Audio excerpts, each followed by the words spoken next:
have to Beer. is Beer. itself. Beer. So many choices. Only no function beer well without. Woohoo! Beer!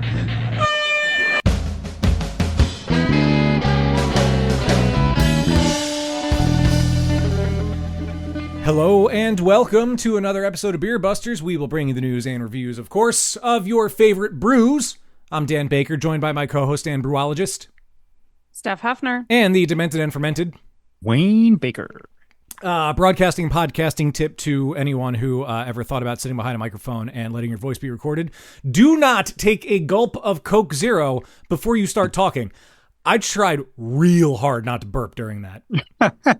Well, you succeeded. I'm not gonna lie. I'm proud of Respect. myself. Nope. I am proud of myself. I mean, you're the one that edits it. You could have just edited it out. I know, but this is going to be a kind of quick turnaround, and I don't want to give myself more work to do. But The burp stays. the burp stays. I mean, there was no burp. It stayed in my body, which is probably not good. I don't know. I remember a burp. Is this a Mandela effect? I think I had the most impressive burp on the show in the 11 years we've been doing this. I'm going to go on record and say that. I think it's a sound clip. Yeah, it's on the soundboard Yeah. somewhere. Well, anyway, we're already off on quite the tangent. It's been a while. Have to say it on the air, on the episode proper. Thank you guys for holding down the last episode for me. I apologize that I was not there. I left in the stomach bug comment because that's what it was. I'm assuming food poisoning. But Yeah, it I was curious whether you were going to choose to use the take where I said you had a stomach bug or the take where I just said you weren't available. I should have just left them both in so everyone could have seen the process. But it was a great episode. My apologies to the folks at Cartel and Adam, and we will do. There will be a three-peat, I promise. I mean, if they'll have us, of course. And then good times will be had by all. Definitely. That brings us to today. So I mentioned that it is going to be a quick turnaround, and that is because we have an episode focused around a really cool event that has been going on in Philly for years and years and years. And I'm sure if you're listening to this and you are on the East Coast, let alone around Philly, you have probably gone to a Philly Beer Week event. And I'm very, very, very excited to have joining us from the organization behind the week. We have joining us from Philly Loves Beer, Rich Colley. all right. Hey, Rich, thank you for joining us, man. thanks for having me. Of course. And this one, it kind of came up, later in the month for it. I'm really glad that you reached out to us. You basically just said, hey, do you guys want to talk about Philly Beer Week? And of course we want to talk about Philly Beer Week. It's such a cool time. Yeah, it's the entire city kind of everything in the city revolves as far as beer around craft beer. And this is our 10-day celebration to really focus on it. People come from around the world, brewers, guests, and it's just a good time to consume some beer. Every time's a good time to consume beer, but this is a cool time to consume beer around other people who are coming here for it. Exactly. It's a good celebration in, maybe I'm biased because I live here, but the best beer city in the country. I'm very biased because I live here. It's the best beer city in the country. There's no two ways about that. I mean, definitely. We've And I did want to It's best beer drinking city in America. Trademark. Yeah, yes.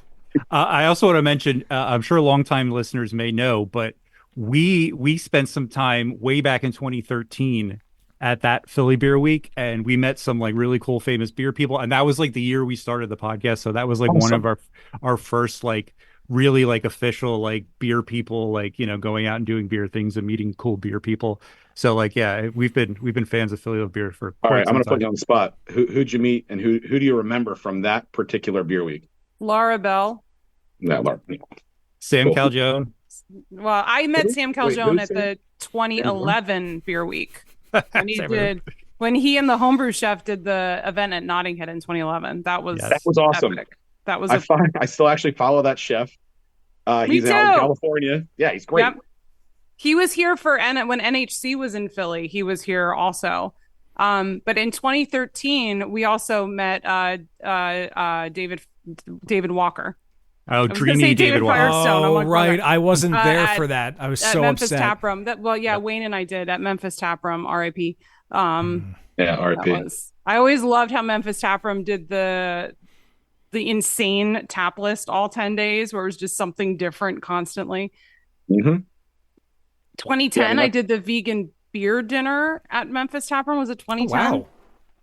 That was still to this day the best beer event I ever did in my life. And I'm Memphis pretty was a trendsetter with a lot of different events back in the day, even up until they were, passing the torch to an. Have you guys been to Meeting House yet? I haven't. I have no, I not. keep meaning to get over Alright. that way. Can we stop this? All meet there and do it there. No. Yeah, sure, yeah. Meeting Well, House is awesome. Dan and I were at Memphis. What was that the last weekend they were open that we were Yeah, there? roughly, And we yeah. waited like 3 Yeah. hours to sit. And Well then worth Ken it, walked though. in and they're like, and we were sat right away. But Yeah, I don't think I'm emotionally ready to go to Meeting House yet, but I've heard nothing but amazing things. Take a deep breath, walk in, and it won't even be the same place. Yeah. It's the same place, but it's not, and Yeah. it's a different awesome. But that's A good. new era. That's good Yeah, that yeah. you can say that about the new era because you don't always have that, and that's a shame. Because that Yeah, I mean- spot I mean- deserves to have like a really cool place. Well, I mean, the pandemic was extremely hard on restaurants, bars, breweries, all of Right, it, and right. everyone who came out at the other side was a little different, and some of them still couldn't get traction and still aren't here, and then different factions kind of took off, and now we're seeing some different things that were in some spaces. We're seeing some of the people that maybe you saw at Memphis Tap Room. Maybe now you're seeing it Human Robot, another awesome brewery. So Human yeah, Robot. absolutely. it's not all extremely horrible with what happened. It's things change, and Philly Beer Week and Philly Loves Beer has changed in the 16 years we've been doing it. Yeah. Wow. Wow, I didn't realize it was that long. 16. Wow. I was underage when it started. It was crazy. drinking at all these events. No, I'm just kidding. Statute of limitations has passed. It's Yeah, fine. that's true. That's true. Well, you just took a swig of something, so I have to ask, what are you drinking? Well, just getting rehydrated here. No. So I am part of Philly Loves Beer, right? And we do Philly Beer Week, but I'm also the owner of Varga Bar at 10th and Spruce in Philly. Yeah. And we had the chance to brew a beer with Dewey, Oh, Dewey. cool. also with Sacred Vice and Mm. the Vintage Syndicate in Philadelphia. All of us brewed this beer called Rippin' Limes. It's a limes pilsner. I have a couple cans left, and I was like, "Wait, hold on." There's the burp. There it is. And There it thank you is. for giving us the heads up to hold on, and now Yeah. I can isolate it. I was just going to say, I'm really glad we got a clean take. I give it a 4.5 Out Thank you. of 5 or out of 10? out of 10. Oh, boo. I'll take it. It was kind of middling as burps go. I but, would you know, I would have said 7.5. It also wasn't planned. passable. True. Yeah. True. For an off the cuff belt, it was pretty good. I mean, you guys were talking, and I was like, I might as well throw my hat in the ring. There Maybe you I can go. get second or third in here. I'll take a bronze.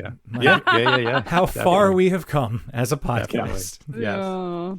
We're elder podcasters now. We have to behave, right? Yeah. So why did what led to the collaboration for that tasty sounding pilsner? All right, I'll give you the honest take first. We were all drinking at a bar. That's how it usually Just starts. gonna say. We had all, so I guess I'll go back to the beginning. Our friend Ryan, who is the rep at Dewey, he had worked at Left Hand for a bunch of years. Somehow we had convinced them at Left Hand to do a collaboration beer with a couple bozos in Philly. And we went out to a brew in Longmont, Colorado. And the entire time, I was still at Varga.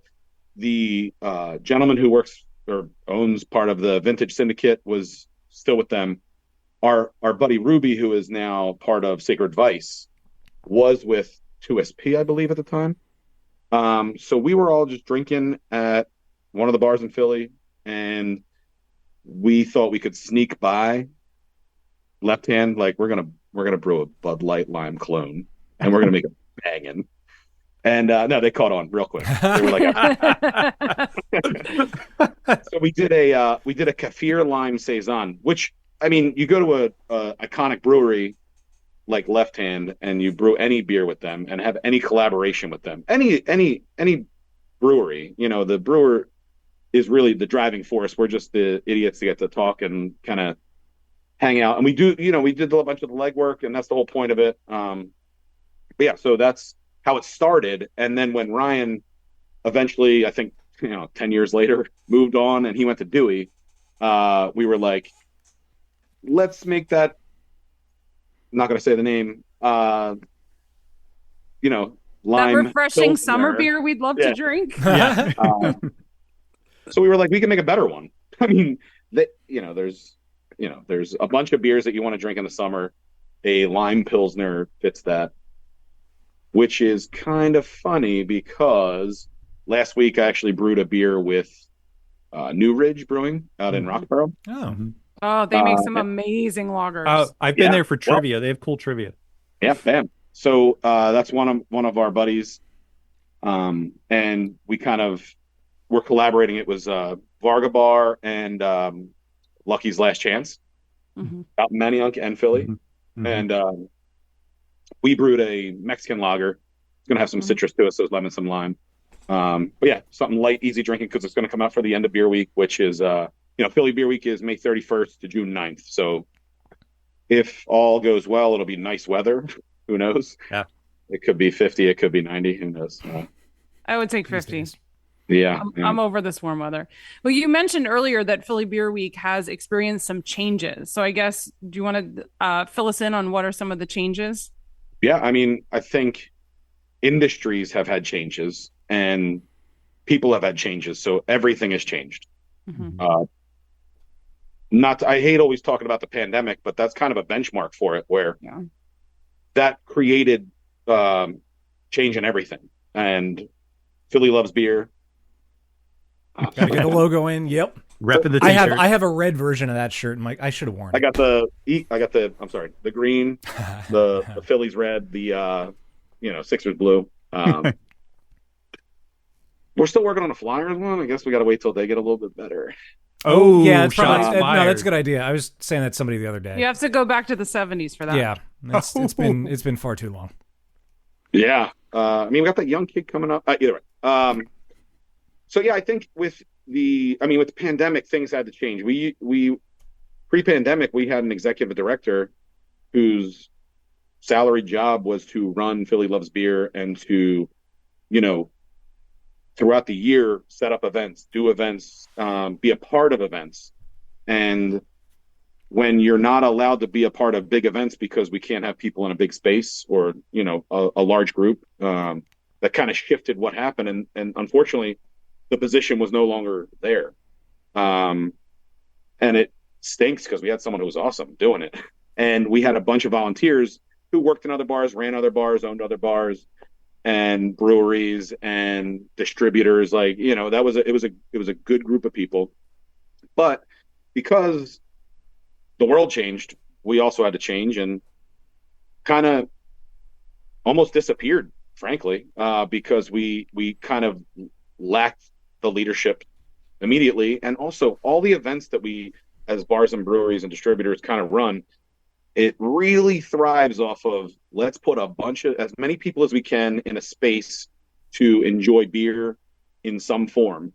And when that can't happen, and when you have to be, cautiously spaced, and when you have to be doing the right thing at the time, it changed everything. We lost a lot of traction that we had. It also coincided with, we're 16 years now. So at the pandemic, we were, 12 years, I guess. So for a bunch of years, we were so lucky to have all sorts of great brewers, brewery owners, brewery staff coming from all over the world, the country, to kind of hang out. And I think it kind of shifted a little bit because then they realized there's a lot of other really cool things going on in the country and the world for that matter. So, maybe we had someone like Sam, like you were mentioning, and David Walker, those gentlemen were great to give us the time of day back in the day and be here multiple years in a row. And then when they look at their calendar and they go, we love Philly, but we haven't been in this market, or this market, and we've been to Philly 4 times. So I think a lot of things kind of coincided, and especially when everyone's coming out of the pandemic, and it's really just kind of refocusing and figuring out what you're doing. And it gave everyone a chance to kind of go back to more of a grassroots kind of scenario with Philly Loves Beer and Philly Beer Week, where it's just, let's do what works for us, which is kind of what it always should have been. Even bigger events, everything that should happen as far as the events of Philly Loves Beer and Philly Beer Week, that's kind of, it should be based off of what works for the place, the people, the breweries. And that's what it is. I think it coincided at a time in everyone's life that routines changed, everything changed for all of us. Yeah. So we're still just trying to go back to like, hey, we're here. We've always been here. Even during the pandemic, we did virtual events, which, I mean, it just stunk to have to do virtual events. It's not that the events stunk. It's just the events of the world stunk. Yeah. So, I mean, we're kind of just getting back to like, cool, let's be around a bunch of people. Let's focus on what we really enjoy to do. If it's drinking beer out in a park, if it's pairing beer with cheese, if it's watching a band and drinking a beer, there's all sorts of different events. We have a bunch going on at Varga, and we've always done a bunch of crazy events. Like you were saying about some of the Memphis tap room stuff. We were the same way. We do 2 or 3 events a day, and we would have events starting at 10 p.m. and it would be filtering from other events and some of the brewers that we were just had no business being in a room together and just having a great time. And not that it isn't cool now to do events. It's just different. It's, people, times, events, everything's different. It's not a bad thing. That's the whole point of it. It's not a bad thing. We're just trying to get back to figuring out what people are enjoying and how to get beer in their hands and how to share some of the experiences from the breweries and put it all together. I mean, that's kind of what Philly Loves Beer has always been about. And like I said, I mean, just the process of time and things going on in the world, we had to all change. So Are you gonna go back to some of the like, I remember Varga always did the pinup block party. That was always one that you guys were known for. Are you hoping to bring back some of those events from the earlier days of Philly Beer Week to bring back that original feeling? Or how, I don't even know. Funny Have you you should been? say that. Funny you should say that. Okay. So we had the block party the past couple of years, but again, just people getting in the mode of being out and doing whatever.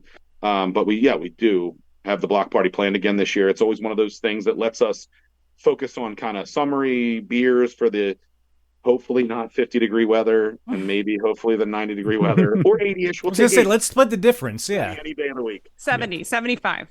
All right, fine. 76 and sunny. I'll take it.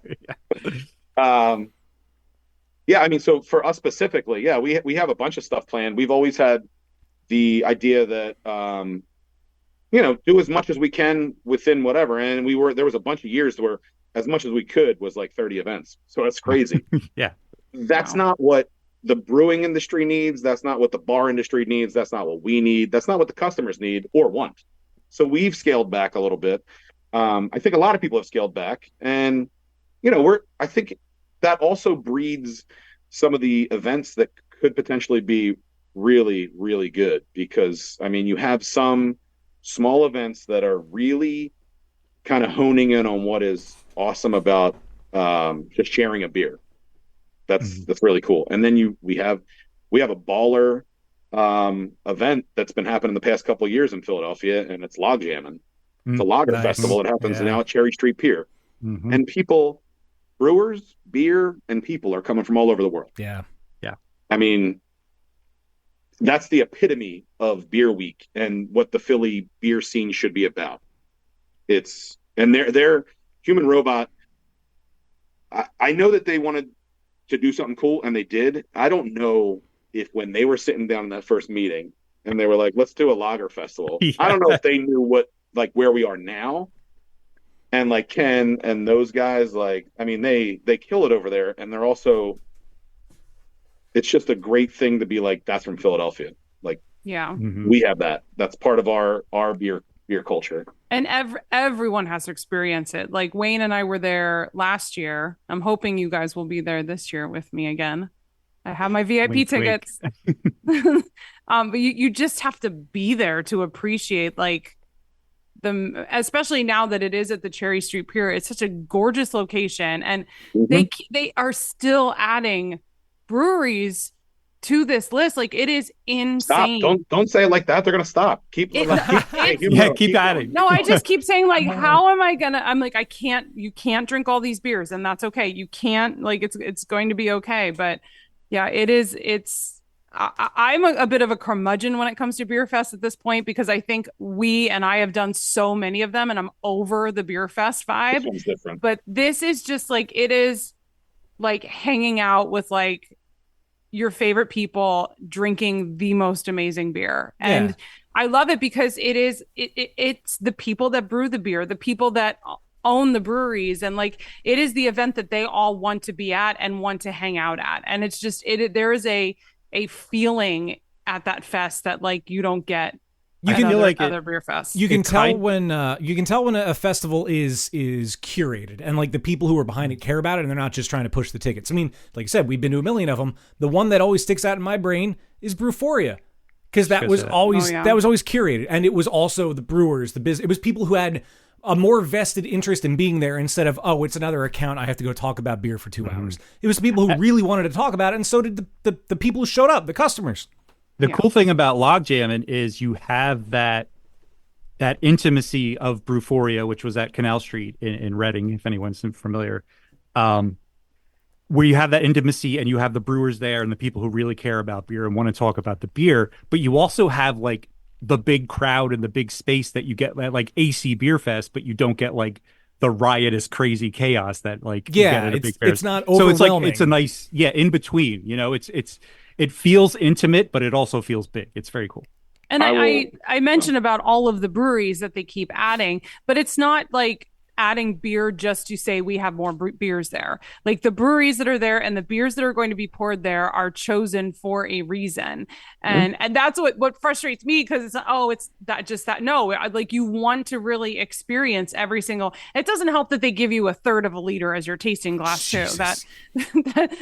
That doesn't help. But you can tell that there's a lot of thought and care and pride that goes into planning and hosting an event like that. Of any government officials are listening, that's just a joke. They give that 2-ounce pours like they're supposed to, I think. Steph, you've always exaggerated like that. Yeah. Hyperbole is If my there's middle one thing name. that everyone's talking about Steph in Philadelphia, she exaggerates the amount of beer she gets at Beer Fest. Steph Hyperbole Hefner. I will say that one thing that's super cool about log jamming is they donate a bunch of profit to the Michael J. Jackson Foundation, which is I think underserved communities with brewing and distilling. Like, that's right there. That's whatever you think you're paying, it's worth it, because you're helping out a huge cause, and you get to drink great beer. That's what literally Philly Loves Beer and Philly Beer Week is about. It's like having a blast, but also doing it for a reason. Yeah, that's what I tell myself anyway. I don't think we, as much as we've gushed about log jamming, we haven't said the date. It's the 1st. It's June 1st, right? Yes. Yep. Yeah. So this episode, I'm assuming, will drop on the 31st, so I have enough time to edit it. Sorry. So if you're listening to this, day 1, morning of release, you still have time to go to an opening day event, and you still have time to get your ticket to log jamming tomorrow, assuming it's not sold out. Should I tell them how to get in without a ticket or no? Work for a brewery? Any Beer Fest. Any Beer Fest? Any Beer Fest. I mean, what's the trick? Grab a wrench and walk in the exit. Yeah, just look like you're supposed to be there. Look like you have something to do. Yep. But if you're going to be smart, it's got to be like a faucet wrench. It can't be just like a normal screwdriver where you walk. Yeah, like a Phillips head It's gotta be screwdriver and a something plunger. specific. And you got to move with haste. And when Oh, someone yeah. tries to stop you, go, it's happening. I need to be in there. Bonus points if you have overalls on, but don't remember to be like an action movie and take them off and throw them out and have like your normal clothes underneath.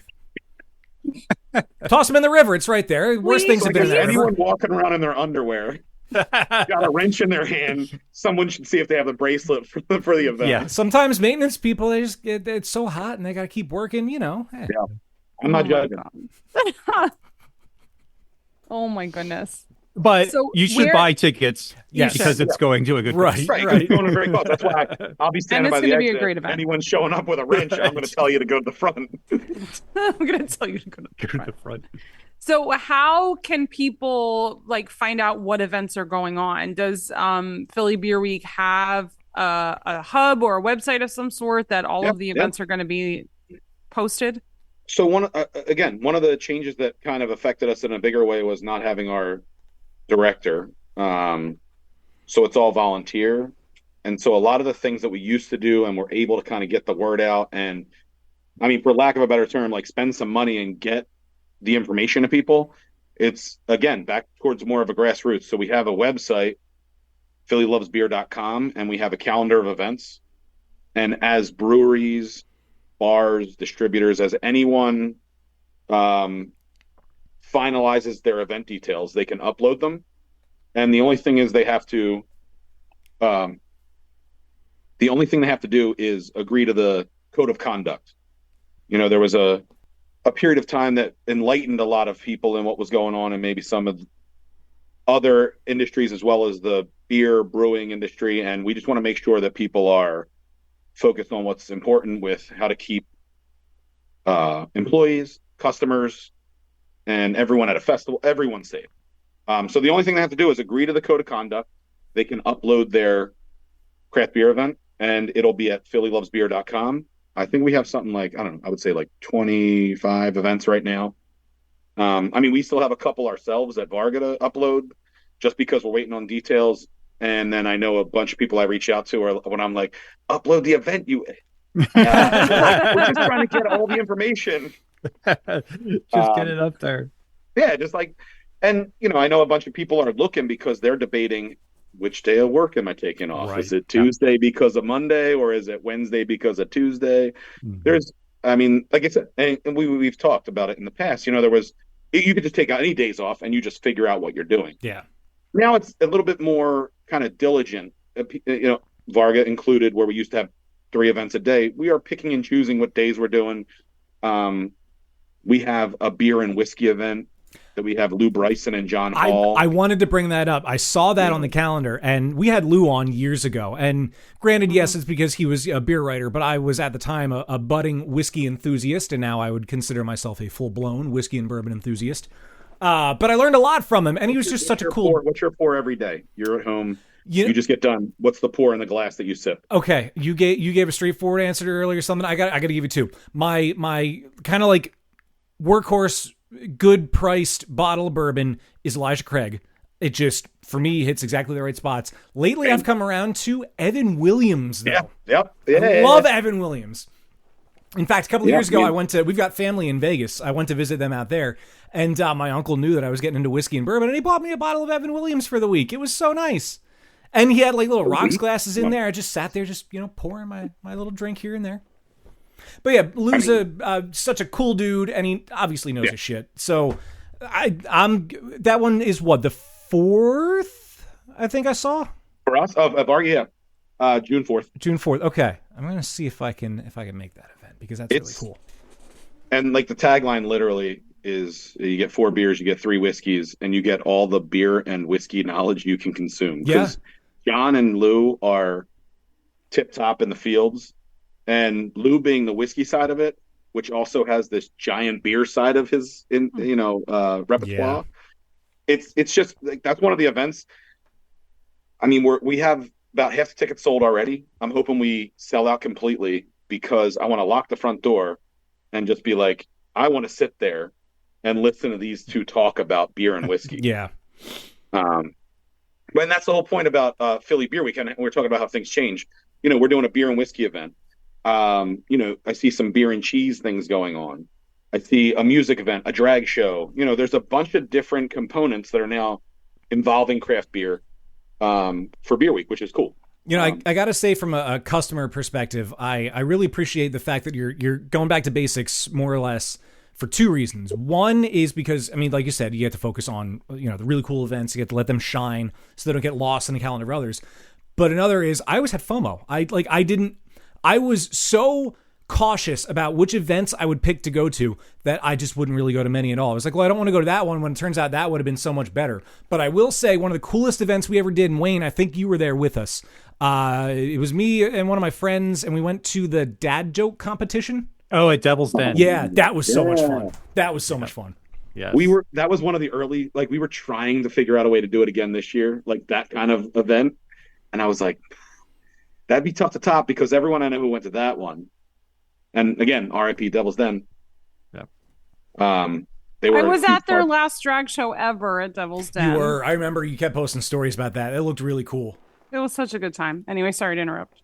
No, that's the, like, again, we have some great places that are no longer around. We have some cool places that just popped up, and we have some places that are kind of still doing it in between from the beginning and still going. So I think we have a good core of, and I think you'll see some, like I said, I think you'll see some of the people who are a part of these organizations kind of popping back up. I mean, you see Ken at Human Robot, and, you know, hopefully we see some of the other people at some of the places popping back up. I think we will. Well, you guys were talking about whiskey. I had to Google. It was 2014. I did a whiskey and beer pairing at Teresa's next door. Oh, and I had the. I'm so glad you said that place. Oh. I love that's one of my favorite. When I don't want to drive into the city, that's where I hit up during Philly Beer Week. And I was just talking to my brother about this event because he's abroad right now and just picked up a bottle of the Schlenkerla smoke malt Rausch beer Spirit.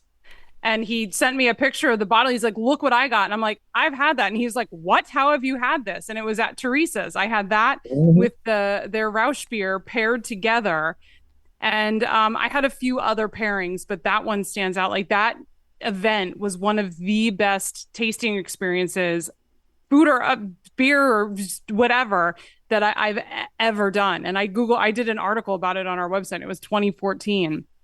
So are some of the bars in the suburbs going to be part of Philly Beer Week again also? I mean, I think that they've always wanted to be, and it was just tough because when everything got shut down, and it was almost tough we didn't have the beacon of leadership that we had. So it was me trying to figure out which of these places, how do I contact them? What's the email? There was a lot of returned emails, a lot of, direct messages on Instagram and Facebook, and still I'm trying to contact, a specific person just to let them know what's going on. That's why I'm so thankful that you guys would give me some time so I can kind of just chat and be like, yo, holler at me. Let me know what's up. I have a vested interest in Varga Bar, of course, because that's where I've worked for 15 years and that's where I've owned for 4. And that's a specific part of me, but the community and the whole industry is so much bigger than me. And that's why it's thriving, and we have to continue it to be thriving and get everyone who's doing things on this docket and let the consumer know what's going on for all of us, whether it's during Beer Week, which would be awesome, or whether it's, in the middle of November when we have some other things going on. There's so many things going on and so much beer and whiskey to consume.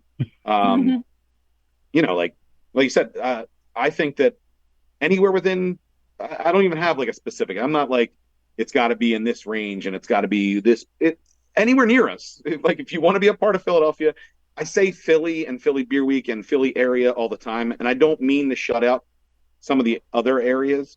Maybe my vernacular might need to be changed, but like, I don't know. I mean, like, Philly and all of us. Like, if you're part of Philly, you're Philly. Yeah, sure. You don't have to explain to me where you are. You're part of Philly. Sure. Yep. Come on. Get on. That's a good way to look at it. Throw it on the website. Here we go. I mean, we pour a bunch of the whole city pours a bunch of local-ish beers. Yeah. Right. And indifferent to me. I mean, there's like tiers to support in Philadelphia, I think. I mean, we have the local breweries, which are great. We have local-ish breweries in the suburbs and further out that are. Sorry, my cats are fighting. Like, I didn't even hear. Uh-oh. Yeah. Oh, I saw one of them walk behind you somewhere. Oh no, I didn't hear anything. Oh, sorry. I had like a good run too, and I was like, man, this is gonna be good. And then I thought one throw a right hook. But yeah, I mean, we have all the breweries. who are even like a little bit further out. And I don't know if they don't think, hey, we're not Philly. And again, I think it might be partly because every time I get the chance to talk, I talk Philly, Philly, Philly. But I'm like, anyone around us. And then we also have badass breweries somewhere else in the country or the world who have people who live here who represent their brands. Yeah. And I think those are equally important to the symbiotic kind of environment that we create with beer in Philadelphia. It's not necessarily who you can walk and get a six-pack from the brewery. Yes, they're huge. That's a huge deal because we have some really, really great brewers. But we have some awesome beer reps who live and have lived locally in Philadelphia who are representing brands that are not local. And I think they're equally as important to what we have going on. So I think we kind of win out in Philly. I think we have so many different like kind of plays on craft beer that we get so many good things here. Well, plus we're also like someone... geographically we're in a really good spot. I mean, we're less than an hour from certain points of the Jersey Shore. We're 2 hours ish from New York. We're hour and a half, 2 hours from Baltimore. Like this is a good hub to try to get. Even if you're a national brand that isn't here for whatever reason, you're expanding to this coast. This is a good place to start because we're middle of the coast, more or less. We're close to major other hubs. Like this is where you could get your start on the East Coast. And I feel I think you're thinking about it a little bit incorrectly, though. Uh-oh. We consume so much more beer than those. Well, yeah. They want to come here because they want us to consume their beer, and then everyone around us wants it. So we're influencers. We have sway. Look at us go. I know. We are. I will say, I really want to give a shout out to Tom Peters at Monks. I know there's a reason why we get certain beers, and he is the reason. So it's cool for someone like me who's been around the scene a bunch and working and now owning. It's cool that his legwork and his relationships can create these passes to how we get Russian River, or I get to go drink Cantillon somewhere, or Tilken Goose. It's really cool to be a part of a scene that we have people who have done legwork for the entire country, bringing Belgian beer here, and there's Ed Friedland, these guys that I know and I've got to drink beers with. This is really cool for me to get to sit with you guys and act like I've done anything. I get to just sit here and be like, I got to pick some of these beers from an inventory sheet that I saw because I don't know, these guys did all this work for me. Yeah, it's really cool. It's really cool for me. So yeah, and cool. I think and I don't know if everyone in Philadelphia understands that there was a bunch of work that was done, and that's why we do see these brands, and that's why I was saying we do consume a ton of beer, and it's because of a lot of things that came before us. And some of the other places that maybe are closed or maybe still around. And that's why we have thrived as a beer city, and we are thriving as a beer city, I think. That's just me. Yeah, definitely. Kind of get on a little soapbox and just love talking beer and how Philly's great. No, and nothing wrong with either. And go and the Birds, Burbs. of course. Oh, I'm just sitting here reminiscing of like all the past Philly beer weeks and all the people we've met. There's Tommy Arthur. That was at Nottingham. Yeah, right? Like, all right, so let me give you a little story. So I got to meet Tommy Arthur because he came to Varga for a beer event. Really cool. And then Philly Loves Beer was going out to San Diego Beer Week pre-pandemic, and we were going to hang out there. There was a few of us that were going out there. And we went to a dinner with Tommy Arthur at Lost Abbey. And, I've met him a couple times just here and there in passing. He's friends with some of my friends like Kurt Decker from Second District. I've met him and we've gone somewhere else and hung out. And then we go to this beer dinner, and there's probably, I don't know, 60 people at a couple tables pushed together, and then another 60 on the other side of the room, and we're on the beer people side. And then Tommy Arthur's like, yeah, scoot down. You guys can come and sit here. And then you get to sit next to Tommy Arthur for an entire beer dinner of beers that he's brewed. Oh my God. For San Diego Beer Week in his brewery. Like, wow. Why did I get that? Why me? Yeah. Why me? So cool. That's funny. Some people are enamored with athletes, and I'm not saying I wouldn't be. Like if Bryce Harper walked into the bar, yeah, of course. I have a great story about Charles Barkley being at Varga, but like, it's cool to see athletes, but I think for me, it's brewers and chefs. Mm-hmm. Like when I see people, I'm like, oh, For me, and people are for like, me, what? Who is that? it was Garrett Oliver when I first met him, and I actually interviewed him the first time I ever met him. That was like, I mean, Sam Calzone, like that was like OG beer. Like I met him 2011. That was like really cool My cat pre-podcast, stepped on my keyboard. you know. But Garrett Oliver was amazing. Our interview with him was I don't know what happened, but I cannot hear you because Uh-oh. my cat stepped on a keyboard that I put away from where my cat. Now I don't know how to turn you guys back Oh on. no! You son of a bitch. Your cat paired your headphones. Damn it. anyway. I wonder if Yeah. it's connected to the. Oh, maybe he actually turned my. See, yep. Yes. How cool would that be? Did that work? There Did they that are. work? Hello. Did that work? Can you Hello? hear me Can now? you hear me? Can you hear me now? I hear We you. can hear you. Damn it. Thought that was the greatest thing in the Oh, world. the future is such a Cat great turns place. the earbuds Accidentally turns the I'm gonna earbuds get a on. beer while he's on. doing it. Shit. He keeps saying Pilsner and Mexican lager. And now it's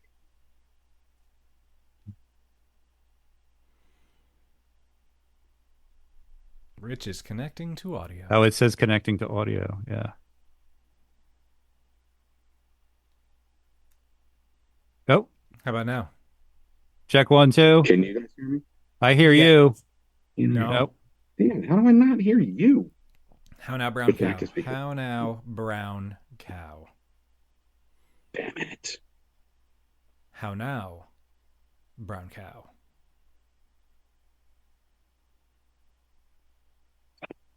Is that the thing over there?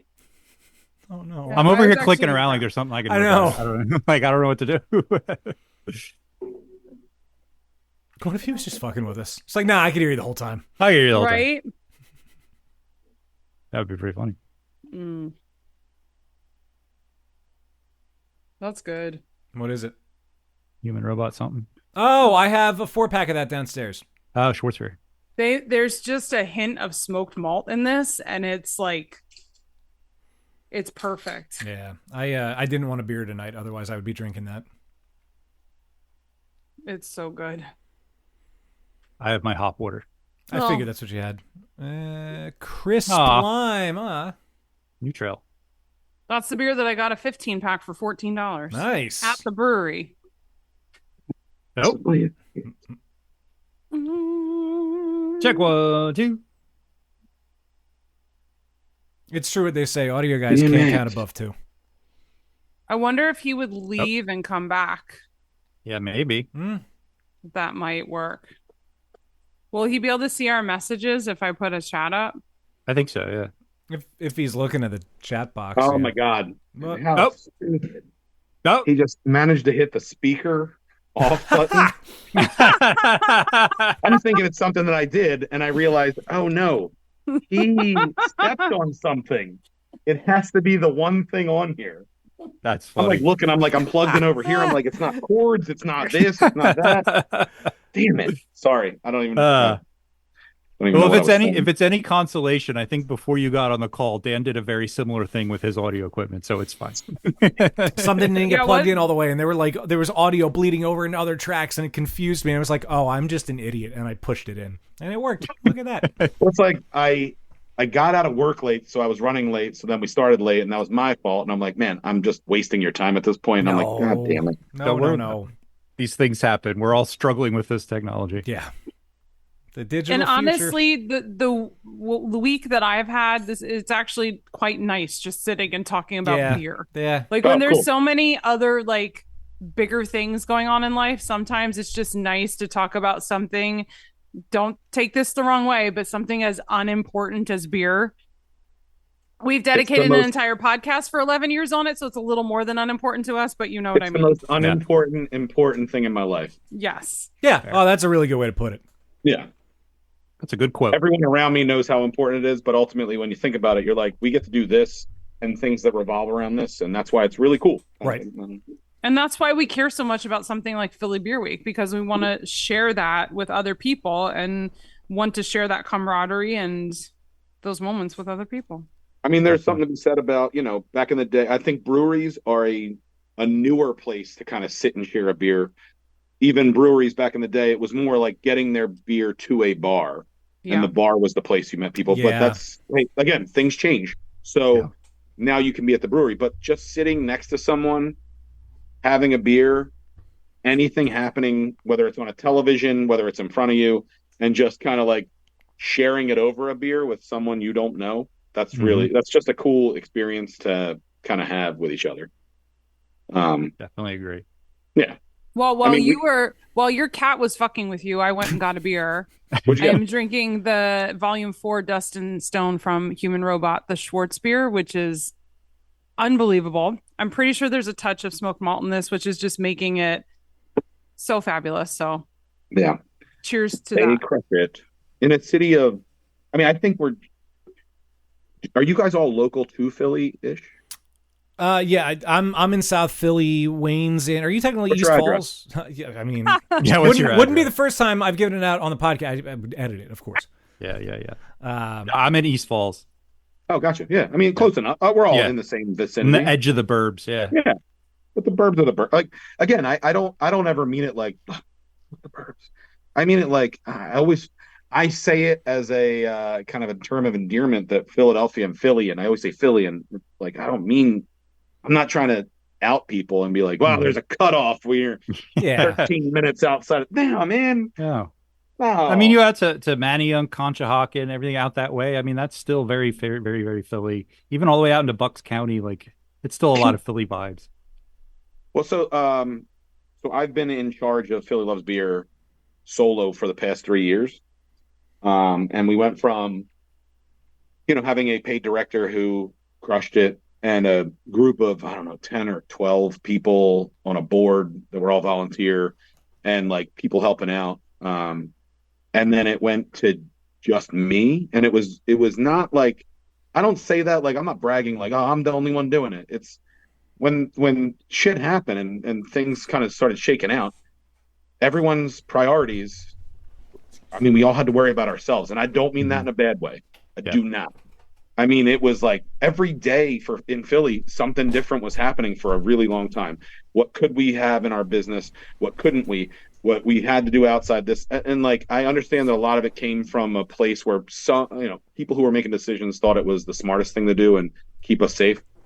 But it was tough to just figure out what we were supposed to be doing and what we even wanted to do. And I give no fault to anyone who was like, I need to focus on these things. I just kind of have a brain that kind of doesn't shut off. So like, I'm constantly thinking about this, that, or the other thing. So I was like, all right, cool. This is not a big deal to start thinking about multiple things that are really big. Let me just do that all the time. And, I'll be bartending on a Friday night and we're busy and I'm, shaking an espresso martini in my brain and I'm, at service bar. And in my brain, I'm like, wait, what? I looked at that inventory sheet from one of those distributors. Was it a dragon fruit sour that was available? I'm like, well, let me make this and I'll get to that back. And I write these notes to myself all over. So I don't say it like it's a badge of honor. Like I'm the only one doing this. There's so many people in Philadelphia that are a part of this thing that's going on.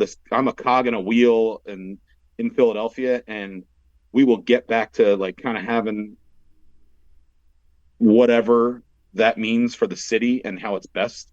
But right now, I'm the one tasked with kind of moving forward with Philly Loves Beer and Philly Beer Week and getting people on task and just kind of herding cats, which I'm really bad at. Yeah. I'll tell you what, you know what I'm great at? When someone meows at me, I give them a treat. Meow. Yeah, I'm good at that too. A little too good. Cat's getting a little big. See, I'm used to Thank God. not giving we have you a treats. there's a pet store literally like 4 doors down from Varga. It's called Litterpaw, and they're great anyway. But they have a house cat that they do let outside, and it got out and someone took it. Oh, Oh no. Oh, Watch the video. I don't think it was in a bad way. I think they literally looked. It was like it was outside. Nothing was open yet. They were like, "Oh, I think I'm helping this Yeah. cat." Oh yeah. And they take it, and then you should have seen the outpouring from businesses on the street, like, "Who is this person? Look at this video!" Like I was Uh-huh. pulling people over, like waterboarding them, like, "Look at this video. Do you know this person?" Well, And you then- mentioned you mentioned Second District earlier. They have a cat that comes in and out. I mean, I haven't seen her in a while, but they had a cat, Queenie. I would bet every brewery has it Yeah. for the amount of 2SP. cream that is held. Yeah. Yeah. Oh, USP. That cat, sweetest cat ever. Hmm. Just saying. I'm sorry. I will say I love that cat, but I don't know if sweetest cat ever is. I I've seen mean, her okay. maul people. Ooh. Well, rightfully so, though. Yeah, true. So the gentleman who I don't even know what his title is, director of operations maybe, for 2SP, Mike Contreras. I hope you're listening, you son of a bitch. We actually worked together at Triumph Brewing Company back in the day. Oh my God, I remember Triumph. Oh wow. Yeah. Yeah. Which one did you go to? The one that Second Story City. wound up taking over. Oh yeah. I've been to So- the one in New Hope many times too, but the one in Old City was always the one to go to. So they have one in Princeton that I think just moved or is in the process of moving. And that's been there probably at this point for maybe 30 years or somewhere around that time frame. New Hope's been there probably somewhere 20. Philly's no longer there. And then they have one in Red Bank. But yeah, great beer. I actually didn't drink beer really. I was in college prior to working there. So like what I realized looking back is, and I'm going to use this term because this is not in passing up. I didn't like shitty beer. Mm-hmm. I didn't like the macro brewed lagers. That has nothing to do with my support for Philly Loves Beer, Philly Beer Week, Varga, beer in general, any of my friends who work at really good breweries. That has nothing to do with that. I just hate shitty beer. Fair. I didn't realize that, and I had my first beer at Triumph that I really liked was their Amber Ale, and that's when I was like, oh shit, it's not all like garbage. And also, I will give a shout out. College parties are warm beers. That's even Oh worse. yeah, Oh, warm, yeah. bad Like beer. any beer in college, you're like, that's the grossest thing I've ever had in my life. But yeah, Amber Ale from Triumph was the first beer I was like, oh damn, all right. And I realized for me in particular, I always like a little bit more malty beer. So a lot of the traditional, most popular beers are not. I don't mind. I love IPAs. I enjoy them. I respect them. But because you mentioned like a Schwartz beer, like that's like Dunkelweiss, like some sort of malty version of whatever is going on. That's where I live. Yeah, I tend to gravitate toward those too. Like a mild at a tailgating at a Phillies game, Dan. Mm-hmm. That was a Yeah, brown, wasn't it? you could say that. I'm going to the Phillies game tomorrow, and I'm going with a buddy who lives in Jersey, so he's going to stop at a brewery over there. I forget which one. He sent me the menu. It's like, pick something. I picked the brown ale to tailgate with. It was almost going to be the like mocha chocolate stout, but No. I'm not that crazy. No, that's not a tailgate. I'm not that crazy. Chocolate stout. I'd approve I'm of in. a brown ale. All right, so I guess we need pics of that. I guess tomorrow, huh? It's going to be like 90 degrees. I will say, it's not the style that dictates like it, good or bad. It's just, I don't. Well, I mean, usually you just associate it with easier drinking beer, lighter, crispy, 4 or 5% lagers. Was Not there a me. Mexican lager on the menu? Let me pull up the text right now, and we'll go through the menu together, and I'll remember which brewery it is. I'm Mexican lager all the way right now. It's Dark or light. Mechanical Brewery in Cherry Hill. I've been there before. They're good. They have Thresher, which is a raspberry wheat beer. They have Clutch, which is a strawberry margarita goza. Tahona, which is a fruited goza. They have Torque Wrench, which is a fruited sour. Sprocket is also a fruited sour. Hatchet. Can we skip to the beers that I would actually drink? Hatchet is a dry hopped lager. Lathe is a lager. Reflector is a Belgian Golden Strong. Not Telescope a Belgian Blonde. That's a bad idea. Optics Belgian Stout. As long as you're under the solar panels. Yeah, and yeah. the Make sure you get in the lane K parking lot. If you're Yeah, in direct sunlight, yeah. You're screwed. Not good. 4% or Forget it. less. Yeah, the one I'm having to bring is Broach, the English brown ale. But the one I was also eyeing up was Cycloid, which is a coffee mocha porter. It was a porter. I think you made a good choice. I think so. What's the too. brewery? Mechanical Brewery. In Cherry Hill. Yeah. Is that new? Where are they located? They are, if I remember right, Who was in? it was kind of like off of a road that was off the beaten path in a weird It industrial was off of a complex. road. Sounds like a riddle. I know, yeah, basically, yeah. I was there for like Texture- their first or second You will anniversary. find G beer off of Broken Path. That or Text your sounds like friend and ask if they want to do a Philly Beer Week event, and then Right. send them the website. there Yeah. you go. It's there. That's the brewery. Yes, right there. Yeah, on the right red there. spot. On Yeah. the road. For anyone to who that- can't yeah. see this, which is everyone Thanks so except much. us. Yeah, I I'm knew just. I that. have I my knew it was phone right on there. maps. up to Next the to an camera. interstate, the number of which I cannot make out. 295. Okay. Yeah, we could have probably guessed it, but Yeah, fair. It did look like 3 digits. That was a I clue. grew up. I grew up in Gloucester City, right in Jersey, and I went to the College of New Jersey, which was like kind of up by Trenton. wait, And- there's hold. There's a college called the College of Jersey. The TCNJ. College of New Jersey, TCNJ. So I don't want to give them a shout out because this is going to be a shitty story, but I think they didn't want to be called Trenton State College anymore because Trenton had in their minds, a negative connotation because of what was going on in Trenton. And Trenton's awesome, and it was awesome, and it is awesome, and it's been much better recently. Trenton makes the world But yeah, ticks. they changed to the College of New Jersey, which shockingly was close to what Princeton's kind of nickname was, which was College of New Jersey. Oh, look So- at that. But I will say, I went for business. They were top in the state and most of the country for a lot of things. So very good college. If I had graduated, I get to brag about that. It's not worth I it. went to Princeton on a weekend day trip with my wife recently. And it was There you very go. Nice. Yeah, beautiful there. Beautiful It is campus. very nice there.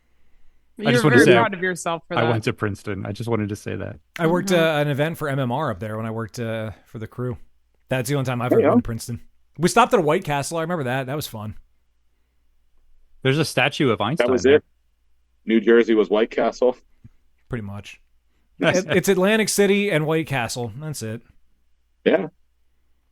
Okay, Trenton. actually, if you're originally from Jersey, do you or do you not recognize the sovereign land of Central Jersey? So I grew up in South Jersey, and I went to school in Central Jersey. Okay, so you do believe there is a Central I Jersey. do. Mainly because, and I'll tell you this why. So I grew up in South Jersey, literally like right across the Walt Whitman Bridge from Philly.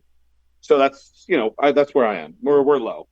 I go to Ewing and Trenton for college, and the only people I meet out of 5 people, like out of 1,000 people, 5 people I meet from South Jersey. Everyone else is from North Jersey. Of course. It's all Bergen County. And I'm a huge sports fan, so I'm Eagles, Sixers, Flyers, Phillies. Everyone I'm meeting is Rangers, Ugh. Yankees, Giants, Knicks, and I hate them. These are some of my best friends still. But I was like, I'm not in North Jersey. I cannot associate myself with you. So there is that little bit in the middle where it's like, I live here for 5 years. I'm not part of you. I'm not where I grew up, but I'm certainly not part of you. Oh, so he agrees that Central Jersey exists, but I only do. for the purpose of not being considered North Jersey. This adds a whole nother layer to this whole conspiracy. I'm not I'm gonna just edit putting it this. out there. But That's it'd be nice if that's it the wasn't. thing. I'm not going to. No, of course. Whatever. I'm okay with that, actually. I didn't We say have just anything. learned that there are people that do not believe that Central Jersey exists. That you're No. either North or South, and you have to choose. I don't have No, a I horse in the understand that, race, but but it's I such know a- it stokes conversation and like gets some people riled up. I mean, like, there's southeastern Pennsylvania. There's like specific areas of larger states, and I just Yeah, feel like but when there's one that's this. Pennsylvania, That's not the scale. This is not. the scale. Pennsylvania is Philly, Pittsburgh, and Pennsylvania. Yep. Those of us that are in a suburb will sometimes, when we are traveling, we will just say we are from Philly or the Philly area because saying you're from Pennsylvania can mean a whole host of things. It's I like lie all the time, you too. I get trying it. to differentiate between North Jersey and Central Jersey. Like, and then people that are actually from the area and they're like, you're not from Philly. How far are you from Philly? And no, you have to understand why I might say that if I'm If you're in Australia, you can tell people you're from Philly. Sure. But I mean, if you're in Central Jersey, you can just say where you're from. On that note, On that should we note. play a game? I think we You wanna probably play a should. game? Yeah. Let's play a game. It's called I Win. Please You very don't well let may. Please don't let it be a geography game. Oh god. It is not a Ooh. geography game. This is a real game? We're playing I have a a game? game. I have a game Oh, hell prepared. yeah. We're going to play a game. We do prepare some things for the podcast. It's not all ad-libbed. Just most of it. But yes. Cheers, Internet. And welcome to Happy Fun Time Games, the podcast trivia segment that placed third in the 1998 International Belching Competition. That was the question? No, that was just the introduction to this segment. I was like, curling. That would have been a good answer, though. But no, we are playing a game today called Libation or Fabrication Makes I a love Left this. Turn at Albuquerque. Oh. Oh dear. Oh no. What about geography not being part of this? This is the geography plays no role in this whatsoever. So Libation or Fabrication is a game in which I tell you the name of something and you can tell me whether that's the name of real beer or something I just made up. All beers, all real beers in today's game come from the Dark Side Brew Crew blog, which is a website covering the New Mexico craft beer scene. I could actually be good at this. I know, I thought of that. I was like, Steph might know some of these because she has connections to New Mexico. But so I've consumed a lot of beer in New Mexico. these are some of the top rated and honorable mentions for the best New Mexico beer names according to this blog in 2023. The ultimate winner of the competition was awarded the mythical Thunder from Dortmunder Cup, which was a beer name that apparently inspired this whole thing many years ago. I love that so much. So thanks to the folks over there at the what is it called again? Dark Side Brew Crew blog for providing the fodder for today's game. So we will begin, as we most often do, with Dan to guess first. Tell me, is this the name of a real beer or is it fake? It is Real called... beer. Oh, sorry. I thought Wait your turn. I was trying to beat him to it. This beer is called Mo Money, Mo Poblanos. Is that real or fake? I'm gonna say real. Dan is saying that is a real beer. Steph, what do you think? Oh god, I want it to be a real beer. Nobody makes a chili beer like New Mexican breweries. Literally. Eskies in Taos, their green chili beer is literally one of the best beers I've ever had in my life. RIP, they are no longer open. But no brewery can make a chili beer like a New Mexican brewery. I don't know if that's real, but I certainly hope it's real. And if All it is, right. I want to know where it is so I can go get it. I like when people in this game say real just because they want the beer to exist. I appreciate the I'm aspiration. manifesting For it. what The it's worth, manifesting. I said real because I wanted it to be real for you, Steph. Oh, thanks, Dan. I appreciate that. You're All still right. you're still not my favorite cousin. But Fuck thank you. All right, Rich, we finally come to you to actually You're my give your third answer. favorite cousin. What the fuck? Family feuds aside, I love this so much. are you going to agree with my amazing brother Dan and my favorite cousin Steph? Well, I mean, I already said it, so I can't really go back. Are you saying it's a real beer? Everybody's saying it's a Wait, real hold on. Mad respect for him for saying real before and just sticking Yeah, with it. just Yeah. sticking with the guns. beer. I do appreciate that, and it is correct. It is, in Hey! fact, a real beer. All right, Mo- where's Steph going on our next it's trip? from Bow and Arrow. It's from Bow and Arrow Brew I've taken Company. an Uber from the airport to Bow and Arrow. with my Oh, suit. yes. You told us about that when Philadelphia airport? we had Birdsmouth on. No, from the Albuquerque airport. Like, So- holy shit. I have good news and I have bad news. Oh no. It says it's out of production. Yeah, it's no longer made. It was an 8% Imperial Stout from Bow and Arrow Brewing Company, made with dry poblano peppers, cacao nibs, vanilla, cloves, and cinnamon. Was available on draft only, but is no longer made. I love that brewery. My brother has had it. Yeah, I was gonna say, I'm sure he has. I'm sure he has. I love that you fact check his game. Moving on to our next beer of the game. Steph is going to guess first on this one. Our next beer is called Matching Stout Fits. Real or fake? Oh my god. Wait, say it one more time. Matching stout fits. I don't know. You're a pretty creative person. I'm just gonna say real. All right, Steph saying that is real. Rich, what do you think? I'm going to give you a reason why I think it's real. Okay. 2 breweries did it together, and they did their own versions.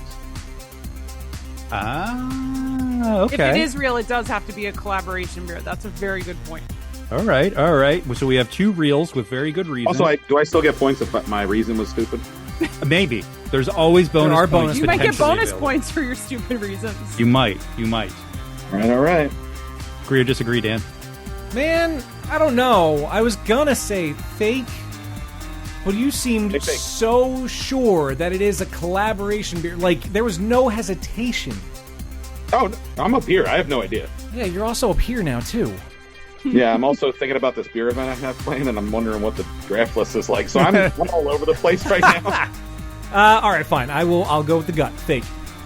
All right, Dan saying fake. Unfortunately, your gut lied because it is real. My gut likes to lie. Again, good news and bad news. Matching Stout Fits is a 6.6% ABV oatmeal stout from Sidetrack Brewing Company and only Sidetrack Brewing Company. So, I'd like to. Is there a phone number there we can call and just fact check that no one from any other brewery is in the building while they made it? I Yeah, mean, there that- probably was. That's a missed opportunity right You're there. telling Also- me no one in another brewery was in that building, I will also or like East or whatever. disclaim. I will also disclaim that there is no guarantee that there aren't other beers out there also called Matching Stout Fits that might actually be collaboration beers, but this particular Matching Stout Not Fit is according not. to my fact checker. No? Okay. I didn't fact check. Sometimes I check. Not there's according to multiple my beers. cat who's jumping on a keyboard again. Oh, no. I turned it off. We're good now. All right. It's one button that ruins my life. They say now you can match your stout with your outfits or drink matching stouts with your neighbor at the bar. That was the inspiration behind the beer, a classic oatmeal stout with a creamy head, slightly roasty with notes of chocolate and fruit and a smooth Jeez. mouthfeel. And a All the missed description. opportunity. Yes. Yeah, missed opportunity in collaboration and also the beer. Yeah. You can match your outfit to the beer, so you're was the putting it brewery's on name us again? as the consumer. The brewery? Yeah. Yeah. Sidetrack Brewing Company. Go Sidetrack Brewery. Bring us all out. We'll do it together. Come on. There you go. There you go. We'll bring bow and arrow and put poblanos in it. And we'll bring Levante and we'll make it matchy stout fits. Ah. Oh, I see what you did there. That's a throwback. All right, we have come to what is our penultimate beer of the game. We have this beer and one more left. And we've come to Rich to guess Pass. first on this beer. I mean, you can pass if you want, but you will get no points. You All right, might as fine, well I'll make do a it. guess. Yeah. Our penultimate beer of the game is called Kenergy. Kenergy? Kenergy. Real or fake? I'm saying fake. Saying that. I know Ken. Ken's got Kenergy. If someone stole that name from him, he would have been at the brewery to burn it down already. Okay. Interesting backstory. Just kidding. He wouldn't burn the brewery down. He would just go have a strongly worded conversation. Dan, do you want to burn down any breweries? Have any strongly worded conversations? Well, that's a different subject altogether, but I'm Okay, is gonna, Kenergy real or fake? I'm going to say it's a fake. All right, also saying fake. Finally, Steph, we have two fakes so far. I'm gonna say fake because I'm pretty sure New Mexico is on the Oppenheimer side of barbecue. Wow. Okay. You would think all of that is true. However, this Yeah. You should beer have said is real because I was the one real. on the side of you. Yeah. That's why I wanted to. I thought I was going to pass so it would come back to me. Oh, I see. No. That's an interesting strategy. No. That's dirty pool, old man. Not allowed to do that. Kenergy is real. So there's a bit of a story here. And I get the Oppenheimer connection. That makes total sense. It's a bright and refreshing 5% ABV Belgian strong golden ale from Sobra Mesa Restaurant and Brewery. And now, as if the Barbie reference wasn't enough, this ale was also made as a tribute to Sobra Mesa's amazing bartender and server, Kennedy. Ah, So there was a okay. local to the brewery. Kennedy. Specific reason. Flavors of subtle bananas and clove, pleasant spiced finish, in case you were wondering what the beer tastes like according to the brewers. So we have come Hold on, and it would not surprise you to learn that there are more than one beer called Kenergy on the internet. Oh, absolutely. I believe that, yes. 100% believe that a lot of people have used that pun. So at this point in the game, we add up the scores real quick to make a determination as to the order of guesses for the final question so that those... I got 1,000 on the first two, so I'm probably up big. Yeah, well, you are tied with 2 points with Steph. Oh, shit. Rich and Steph both have 2 points. Dan, so far, only 1 point. So we will let Dan guess last to give him the maximum opportunity to tie the game. This is like huge. This could be huge for me. What if I win? I mean, it could be. It could be huge. You could We're win. Game bragging like- rights forever. And in order to make that a reality, you must tell me, is this real Yes. or fake? Damn it. This final beer is called Legos and Goat Heads. Wait, say it again? Legos Yeah. and Goat Heads. Can I ask for an enunciation on the last word? I can spell it. GOATHEADS. No, As in the I was heads wondering. of goats. I didn't know if it's a goat There hens. it is. Real. No, Shit. that was the Mo I was Money gonna Mo s- Oh, that's Mo I Money, was Mo like, wait. Poblanos. You're giving away the game. What are you doing? No, I. Uh, So wait, am I going first or is Rich going first? Oh, you I mean, I were going to can go say first, but I kind of put Rich on the spot, so we'll let him go Okay. first. I'll say real because it sounds kind of silly. Okay. Saying that one is real, Steph. What do you think? Then I'm going Because to say. everyone's got to do some sort of sacrificial thing with the goat head. So why not make a beer out of it? Okay. Okay. I'm going to say fake because that's the only way I can win. That is true. Oh shit! Dan, the only way you can tie is to say fake. Are you going to do that? I'm going to say fake because I think all the other beers were real. Dan is saying fake because all the other beers were real, and he is correct. This one is fake. Okay. It is Yes! not, in fact, My life is real. Yep. At the buzzer. Choked at the buzzer. This is finally, not a real beer in this game. I choked on a goat head. Yes, you did. Now, allow me to explain. This is not real. It is my attempt at endearing myself to the New Mexico locals. So, Puncture Vine is not only a badass name for a goth metal band, is also an aggressive, invasive species that was unintentionally introduced to North America from southern Eurasia and Africa. It has small woody burrs with long, sharp spines that easily penetrate surfaces, such as bare feet or thin shoes, bicycle tires, and the mouths and skins of grazing animals. These burrs resemble the head of a goat and are known in New Mexico and in some other places as goat heads. And apparently, New Mexicans take exceptions to complaints of stepping on Legos as they pale in comparison to the pain incurred by the puncture vine. Oh, God. So I will tell you, I Googled New Mexico meme, and most of them were about goat heads. Interesting. That So- sounds awful. I know. They're pretty badass looking. They do look like goat heads. They're pretty, and the name Puncture Vine, I think, is super cool. So there you go. Legos and goat heads. Well, I think it's really cool.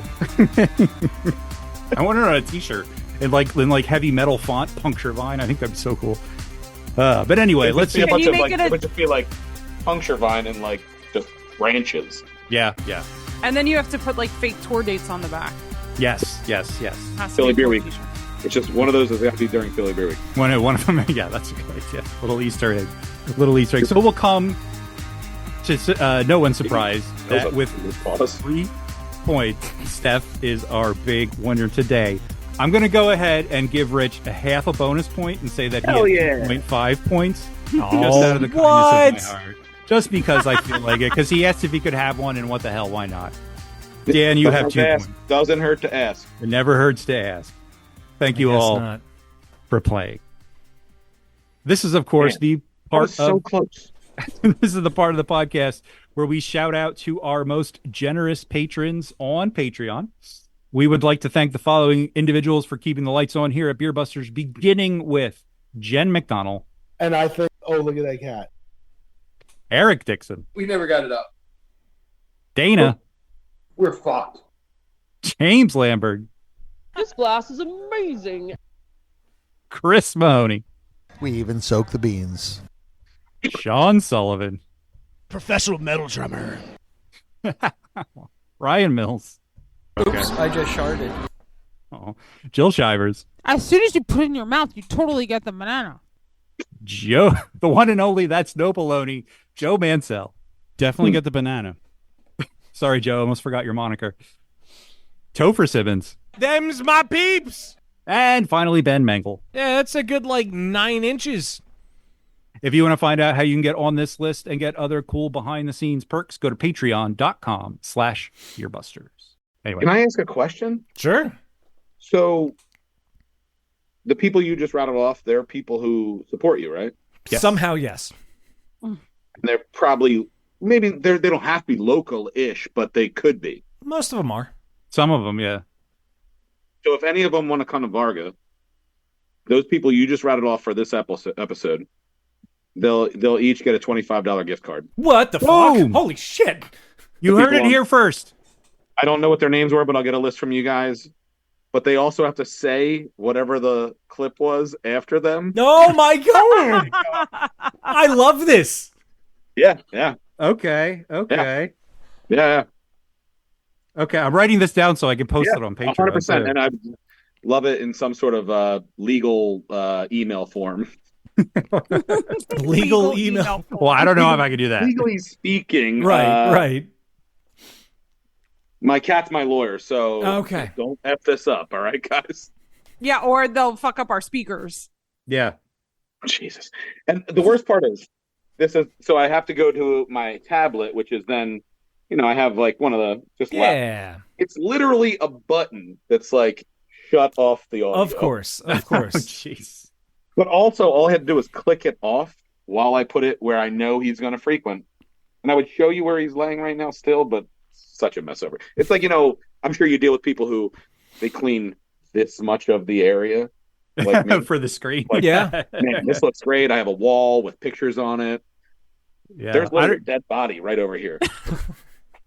Stan's background's pretty cool. I always like his background. Mine's there's a random, that's a candle. I thought it was a roll of tape. There's bubble wrap. There's a drawing tablet, an old printer.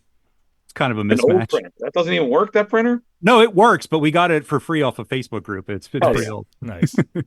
Yeah, I just have all these posters. I forget, was it Nate Bargatze where he's I realized my wife is selling stuff on Facebook Marketplace because some guy showed up at my door with $5 for a dining room table. Oh, geez. I didn't know what we were doing. She just wanted that thing hauled out of the house. She wasn't trying to make money. So where do you guys like to in your areas? And I don't want to keep you. You tell me when we're done. But where do you guys like to drink? Where do you guys centrally to where you live? Where do you guys like to go? I can tell you there's a couple. Wissahickon Brewing is very close to us. Hell yeah. So we go there. And New Ridge, we've done a couple of times. I hate those guys. We have a couple of friends of ours do a lot of brew trivia, and we've been going to those.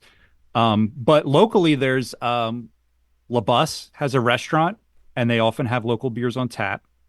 La Bus East Falls. The bakery La Bus? Am I?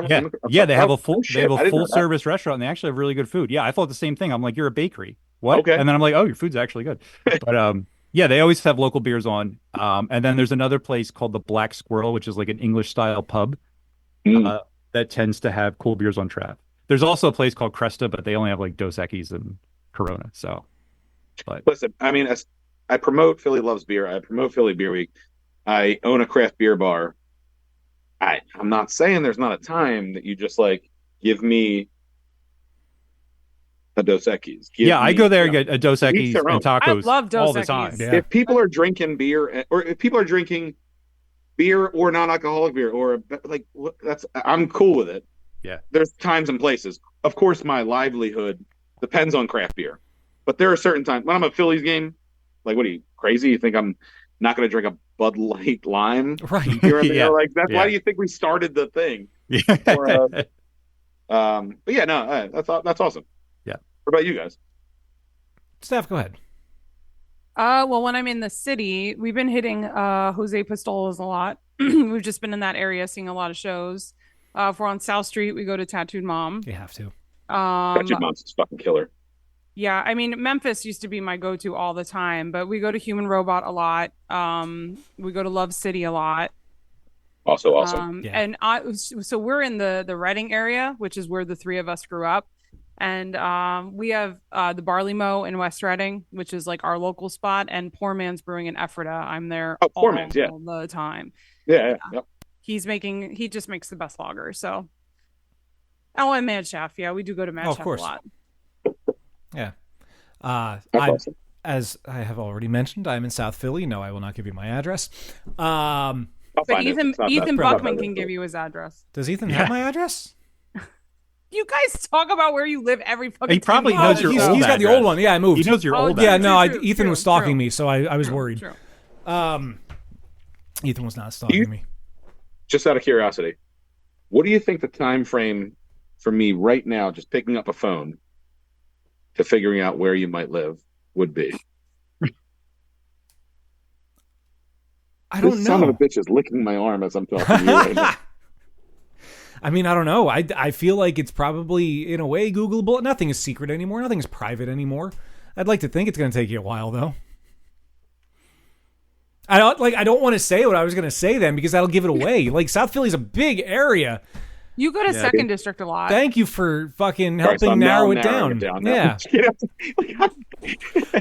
Yeah, Second District. You were playing a game there. I lost. I wanted to play a game where I thought I would maybe win. Fair. Oh man. Yeah, I mean, there's Second District, there's Human Robot Sued, there's Cartesian. We were just Cartesian recently. Have you got? I haven't been there yet. Their beers are good. Their beers are really good. And I've had their beers. Someone brought me their beer. I am lucky enough, whereas I work a ton, but I get a bunch of people who are like, "Hey, we were here. Here's a 3-pack. Here's a 4-pack." And so I get to share it with the staff at Varga. Awesome. Have you been to Cartesian when they were doing the pizzas, like the C&Ds are doing? They were making the pizzas, but we didn't get pizza. They also were making garlic knots that smelled incredible, and they were huge. Okay, yeah. Yeah, sure. It was great. I mean, the beer was phenomenal. They had, of all things, a double IPA on cask, and I did not expect it, and it actually was pretty good. Like, the hoppiness was not overpronounced. You got the flavor, the full profile was there, but it wasn't overwhelming. And the cask really helped mellow it a little bit and smooth it out. So I liked it a lot. We have one hand pump, and it's a Firkin, and it's very tough sometimes to source what we get, because I like to go a little more traditional. So we do a lot of Forest and Maine. We do Yards when they have their traditional stuff. We've done some Tonewood. It's not I don't look at it as like a negative of something that's in a Firkin. It's tough because sometimes people want to put some of their newer stuff in there. Yeah. And we're trying to be a little more traditional. Mm-hmm. And everyone who comes for the hand pump at Varga, we seem to think they are always asking like traditional stuff. We just had, literally, it's about to kick. We kicked it yesterday. We have a new one coming on, but we had the Forest and Maine and the Seed. Nice. Nice. I just had that. It's so good. Bosun. I had it in a can, though. I didn't have it on a hand pump. I bet it was fucking incredible. What I love, anyone in Philadelphia who's got Firkins, we always try and like kind of pepper in, as long as it's like I said, it's a little more traditional. Sometimes people are doing, hey, if it's working for you and you're putting a double IPA on the cask, that's awesome. For us as a craft beer bar restaurant, I think the traditional styles go way quicker for us, and that's awesome. But yeah, when Forest and Maine, when Katie was like, hey, we have this, we did this collab with the Seed, and like she doesn't realize that was it. That's all you need to do. First off, you have a Firkin for me with the Seed. Yeah, like, is it here? Like, can I have it? And it's not so easy to get. We do Firkins. We do on our hand pull. So,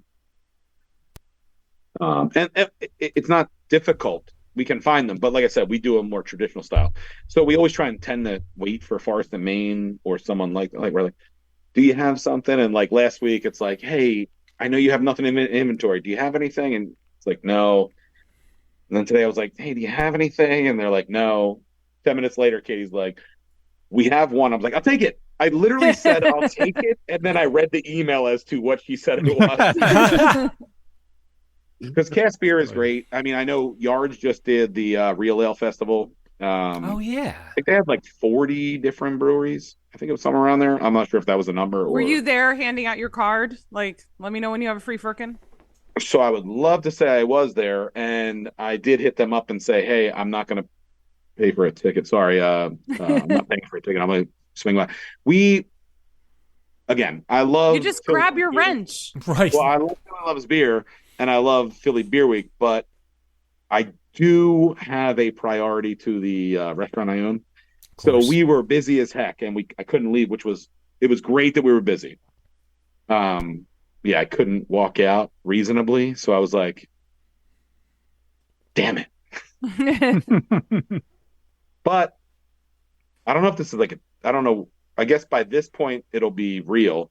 So Yards has been doing, for the 30th anniversary, they're doing every first Friday of the month, they're tapping a Firkin. Of something they've been doing or something. I'm not quite sure if it's specific. The beer is specific to anything, but they're just doing something kind of cool. And I will be tapping the Firkin, I believe, with my friend Andy Farrell. Nice. We'll be tapping the Philly Beer Week Firkin. Oh, that's nice. cool. Yeah, very cool. Yeah, I mean, we'll see. It could be like newsworthy in a bad way. It could be newsworthy in a good way. I'm not really quite. We're not sure which route we're taking it. Okay. Yeah, I don't. There's a lot of things. Just be careful of any hanging glassware. I don't have to be worried about anything. I don't own or work there. So God, he's just throwing shade at me. One time I tapped a Firkin and almost broke shit, but I didn't. Wait, almost broke shit? Because I mean, people break shit all the time. I know. See, I'm only almost. I did well. Mm-hmm. It's on our YouTube channel. It's on there you go. There you go. It's from way back when we brewed at Booby's Brewery for that shit. Yeah. All right, fine. Send it right now. Is that something that can pop up now in the middle? Like, oh god, here it is. Yeah, that'd be cool. Yeah. Well, where are your usual haunts? Close to where you live?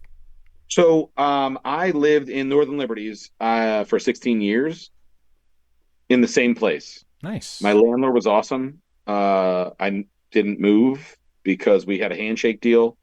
And then when I moved, his daughters took over the company and they were like, hey, where's your lease? And I was like, I was like, there's my lease. Yeah. But I wanted to be, at that point, living in Northern Liberties for 16 years, there's so many good places around there, but not a ton of people in the industry as I was working through it at the beginning that would kind of be in the same area. So I would always go to Standard Tap, Bardot when it opened. You have all the stuff on Market, Frankfurt and Girard, Sancho Pistola's, Garage, Johnny Brenda's, Frankfurt Hall. Of course, yeah. All have great beer. And then I moved.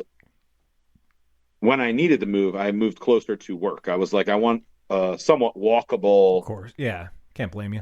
Commute. I mean, especially when I first moved into Philly, which 16 years ago, which was right before I started working at Varga.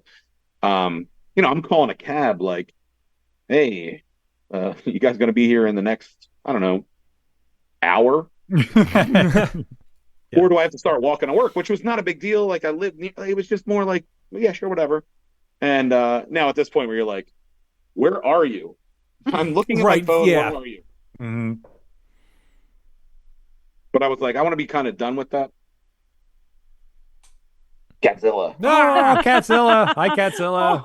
Catzilla Esquire, your lawyer. Oh, yes. Your lawyer. Go back to the paperwork. But I mean, especially, it's weird for me because I know some people like to usually kind of, this is where I live and this is where I go. But because I lived in Northern Liberties and none of my friends really did, I kind of never had a problem going anywhere in the city all the time. Yeah. At any point.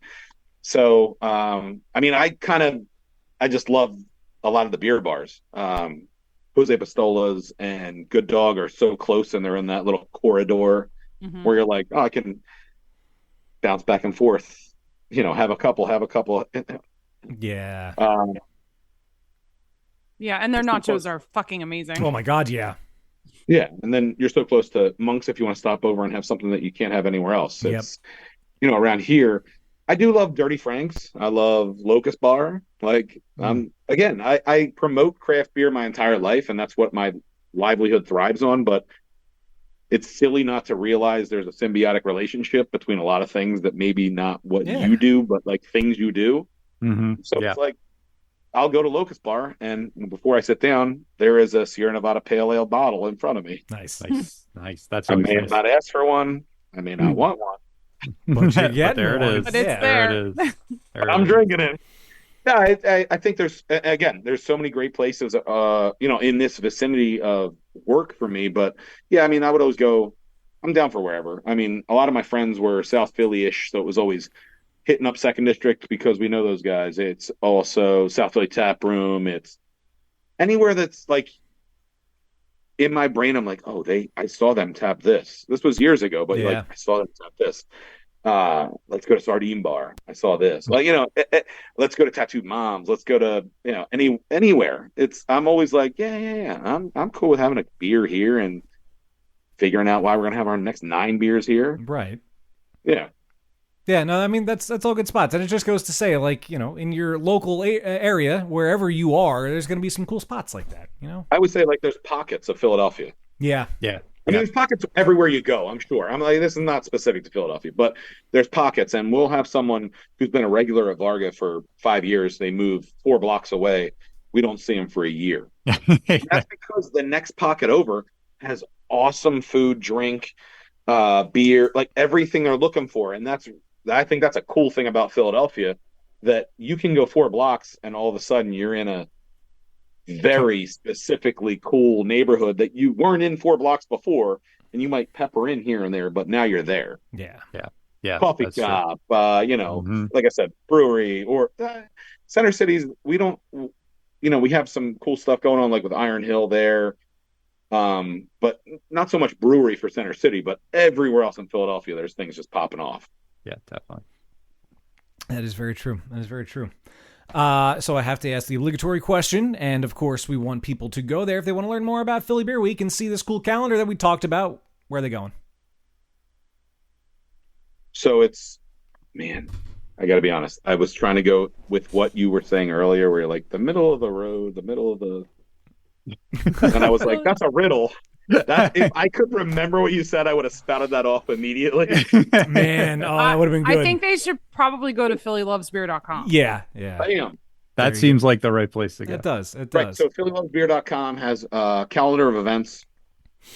And also anyone who's listening, who's trying to, work, live, do anything in craft beer, upload your event. Like I said, you just have to agree to the code of conduct, as long as it's at a craft brewery, at a craft beer bar, dealing with craft beer. It's all that matters. phillylovesbeer.com. I mean, anything on social media, Instagram, Facebook, phillylovesbeer.com, or Philly Loves Beer, sorry. Actually, on Instagram, it's Philly Love Beer. I remember that. Yeah. Right, yeah. I remember noticing that we did a virtual event when it was virtual that year. And I remember back then noticing, virtual, bro. Yeah. That there was like some weird thing about the Instagram handle. I forgot about that.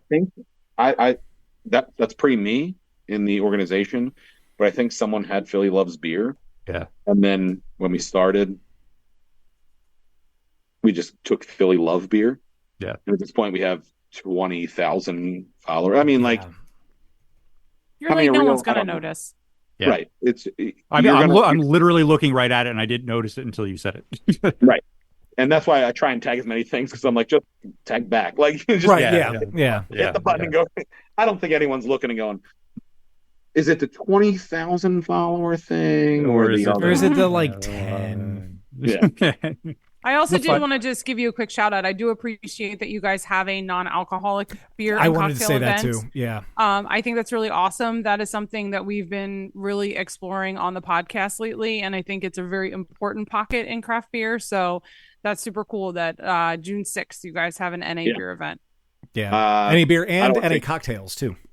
I don't want to take any credit for that.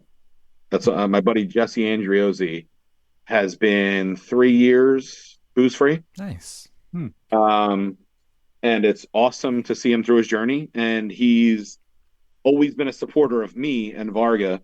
And there's no way I'm not going to support him through his thing, his journey as well. And it's almost like I have this person who tells me the best things about what's out there.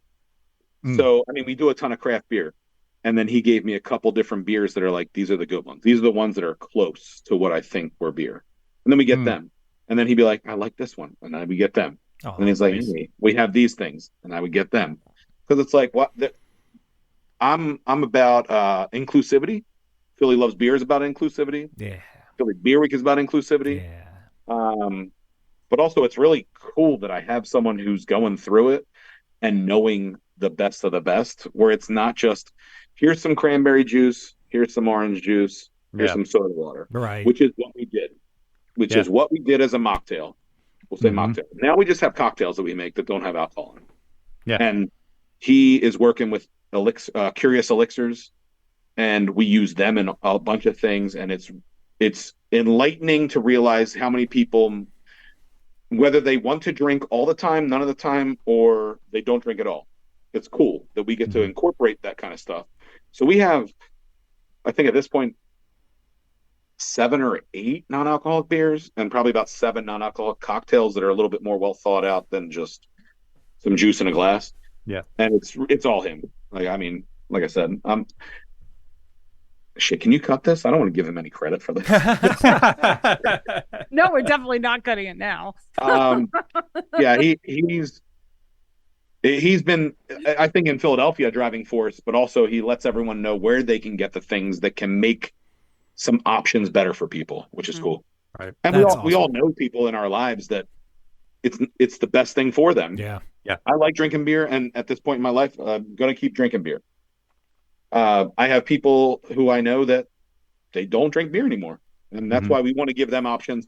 We want them to be social and come out and hang out and kind of be a part of it. And especially during Philly Beer Week, like I said, we're trying to be inclusive, and we have so many options now that we're like, of course we're going to do a non-alcoholic beer event. But we also do at Varga, we do a ton of beer cocktails that we've done for like the past 12 years. And like most of the time when people come in, they've never seen it before and they're just blown away, where we like mixing beer and alcohol. It's more for us where we're like, yeah, we like these things. We like these things. But it's even cooler that we get the option to do non-alcoholic beer cocktails as well. So some cool. 0 proof spirits with non-alcoholic beers and doing the same things and having a guy who can drink them and be like, this stinks. Don't put that on the menu. Yeah. Or this is really good. Put it on the menu. Yeah. He did the other day. Monday, he stopped in. He had a new product from his work, which he's supporting a bunch of non-alcoholic options outside of his work as well. He's literally driving the non-alcoholic, I guess, scene in Philadelphia, because he sells some stuff, but also that's not his point. He loves it, but he's like, I have other options that you can buy from someone else and not me. Yeah. So we get the best of the, like, again, I'm reaping the benefits of having someone who's really good at what they're doing. And then someone comes to Varga and goes, you guys are doing a great job. And I go, thank you. Well, if I get the time, I'm like, actually. Well, there is something to be said for knowing the right people to listen to and taking the right advice. True. I mean, you are doing Well, it's something like right Henry there. Ford didn't know how to make a car. Yeah. But there you go. Yeah, but he made the assembly line. That's Yeah. right. And on that note, I was going to say, Yeah, let's start talking about capitalism, everybody. Yeah, right? Yeah, exactly. Before we dive into that nugget, while you're following Philly Loves and or Love Beer, and was that? I said, sure. Yeah, the one with more followers. Yeah, the one with more followers. Obviously, that's the way to go. Slightly more, just slightly more. Yeah, just a few. You can also follow along with us if you're not already doing so on Instagram and Threads. We are at Beer Busters. On Facebook, we are Beer Busters Podcast. There's beerbusterspodcast.com, or you can also add /shop to the end of that before you hit enter. Look at the cool merch that Wayne designed. Catzilla is back. Cadzilla's back. Which is funny because Miss Pussy Willow usually is like hovering over me, and she's just like, she's staring at me, but she's like, nope. Not getting involved. Oh, man. Sorry. No, you're good. There's also YouTube where we're Beer Busters Podcast, and there's patreon.com/beerbusters. Gets you access to last call, behind the scenes goodies, and maybe a treat or two if you happen to be a patron of a certain level. We'll have to figure out a day that if we can all, I mean, they can have their treat, but also maybe a day they can all come together. Yeah. We should pin that down because that would be cool. I'd love to be there for that. That would be awesome. Look at you. Yeah. You are an event guy. Meet Look and at greet, you. Nothing Meet and crazy. greet, yeah. Everyone's tuxedos, whatever. You got to bring Cadzilla and Pussy Willow. Whoa. Jesus. God You should damn. end this now. God Yeah, I damn. don't know what's happening now. I love it. I always try and bait people into saying things. Well, it works with me. Just keep that This in is mind. so much fun. It is. It is. So I'll get like a 6-pack. We'll be right back. Or is that... Yeah. Well, Rich, we got to thank you Thank for you so joining much, us. It was amazing. Thank you. Yeah. Also, sidebar, you guys should come to Varga whenever y'all can get together and come down and let me know. I'd love to. Yeah, definitely. Yeah, For sure. Yeah. absolutely. You just got to pay double. It's nothing crazy. Oh, That's yeah, I fine. mean, yeah, Steph's I picking got up to the take the tab. money up for the Fair. Patreon thing. Oh, Yeah. right. We can do that. Right. Yeah. Right. That fair. seems legit. Yeah. No, but seriously, come get some dinner, get some food, but only 2 of you. Okay. You have to Well- decide which 2. Steph, you don't live in the city, so I think that automatically rules you out. Yet I'm the one that's most social in the city. Yeah, Steph probably goes out in Philly more than we do. That's Yeah, definitely it's- true. yeah. Even All though right, she doesn't I live don't here. Oh, no. Wouldn't be weird. It's like just hit the fucking audio button and then walk away, Rich. Right? It's true. Well, I think, unfortunately, this brings us to the end of another episode of Beer Busters. And seriously, Rich, thank you so much for joining us. This was so cool. Philly loves beer. We do, in fact, love beer. Philly Beer Week is going to be May 31st to June 9th. Check out the calendar of events. And, of course, you listening to this right now, thank you for listening. And if you could see fit to leave us a rating review on your podcast app of choice, but do that for all the shows Send you them listen money. to. And Not money. the review. Send them the money first. Yeah, money first. The Well- Patreon thing. Exactly. Well, hey, I'm Dan Baker, joined by my co-host, Dan Brewologist, Steph Hefner. and the demented and fermented. Wade Baker. Remember, it's not about the liquid, it's about the experience. And we'll see you next time. Thanks, guys. Love you. Send us money. Happy Send birthday, them Dan. money. Oh, yeah. Happy birthday, Dan. Don't forget your wrench. Don't forget your